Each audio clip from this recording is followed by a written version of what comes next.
If you're a woman and there's a woman sitting either side of you, one of you three will be diagnosed with cancer.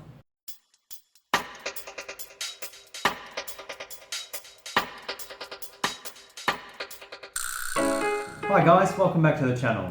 On Snapchat recently, we saw this story from the organisation Stand Up to Cancer. They were raising money for cancer research with the telethon, and they had a heap of celebrities join the campaign, some of whom are cancer survivors. We are standing up to cancer. I just want to say, get out there. I am a breast cancer survivor.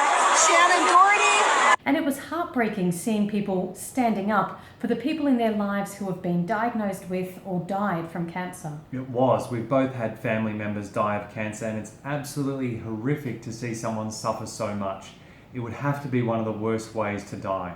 So on the Stand Up to Cancer website, you can see they've raised over $370 million since 2008.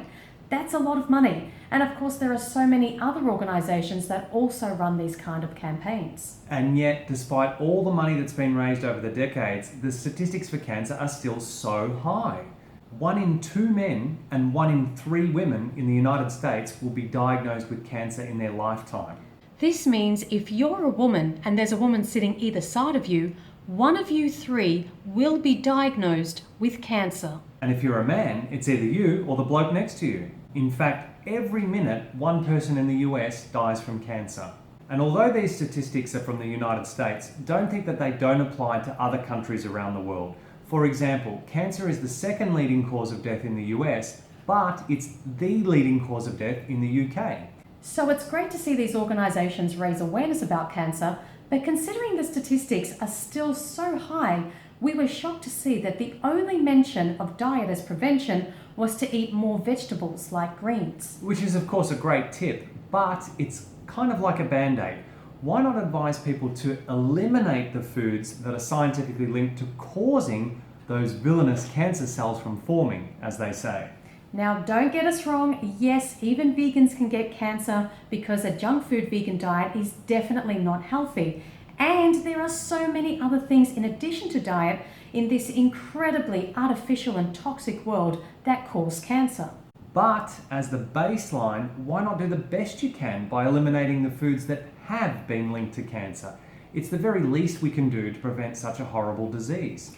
Interestingly, as we were preparing for this video, we were emailed a link to this recent article about how actor Ben Stiller was diagnosed with prostate cancer 2 years ago and had his prostate removed. What stood out for us in this article was Ben saying, "It came out of the blue for me. I had no idea." But does cancer really come out of the blue? Or are we helping to create it each day with what we eat? Clinical physician and nutrition specialist Dr. Michael Greger from nutritionfacts.org, an independent and non-profit organisation, asks and answers a very important question. What happens if you put cancer on a plant-based diet? Ornish and colleagues found that the progression of prostate cancer could be reversed with a plant-based diet and other healthy lifestyle behaviors, and no wonder. If you dip the blood of those eating the standard American diet onto cancer cells growing in a petri dish, cancer growth is cut down about 9%. Put people on a plant-based diet for a year, though, and their blood can do this. The blood circulating within the bodies of those eating plant-based had nearly 8 times the stopping power when it came to cancer cell growth. Now, this was for prostate cancer, the leading cancer killer specific to men. In women, it's breast cancer, the #1 cancer killer of young women. So researchers wanted to repeat the study with women using breast cancer cells instead, but they didn't want to wait a whole year to get the results. Women are dying now, so they figured, well, let's see what a plant-based diet can do after just 2 weeks against 3 different types of human breast cancer. Cancer growth started out powering away at 100% and then dropped after eating a plant-based diet for 14 days. Here's the before picture. A layer of breast cancer cells is laid down in a petri dish, and then blood from women eating the standard American diet is dripped on them. And as you can see, even the blood of women eating pretty poor diets has some ability to break down cancer. But after just 2 weeks eating healthy, blood was drawn from those same women, so they acted as their own control. Same women, 2 weeks later, their blood dripped on a new carpet of breast cancer cells, and this is all that's left. Just a few individual cancer cells remain, their bodies cleaned up. Before and after just 2 weeks eating healthy, their bloodstream became that much more hostile to cancer. Nothing appears to kick more cancer tush than a plant-based diet. We think it's because of animal proteins, meat, egg white, and dairy proteins, increasing the level of IGF-1 in our bodies, insulin-like growth factor 1, a cancer-promoting growth hormone involved in the acquisition and progression of malignant tumors. Here's the experiment that really nailed IGF-1 as the villain.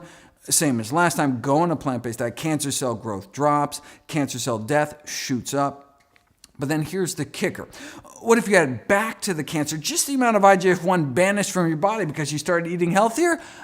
It effectively erases the diet and exercise effect. It's like you never started eating healthy at all. So the reason one of the largest prospective studies on diet and cancer found the incidence of all cancers combined was lower among those eating more plant-based may be because they're eating less animal protein, less meat, egg white, and dairy protein, so end up with less IGF-1, which means less cancer growth. You can find the link to Dr. Greger's full video on cancer below in the description. We strongly recommend watching the full video. So after seeing just some of the science, we'll let you decide whether or not you agree with this statement from Stand Up to Cancer. What would be great is if organisations not only stand up to cancer and raise money, but if they also used that money to educate people about why and how to eat a whole foods, plant-based diet, as the least we can do to prevent, and in many cases even reverse, some forms of cancer. And until organisations do tell people to stop eating animal products and only eat plants, it's basically up to each of us to take the responsibility back into our hands to learn the truth and share it with everyone we can. Because it's literally a matter of life and death. Thanks for watching, guys. Please share this video far and wide. Give it a thumbs up, leave a comment down below, and subscribe to the channel if you haven't already. And remember until next time that going vegan is not the most we can do. It's the least we can do. See you next video. Bye, guys.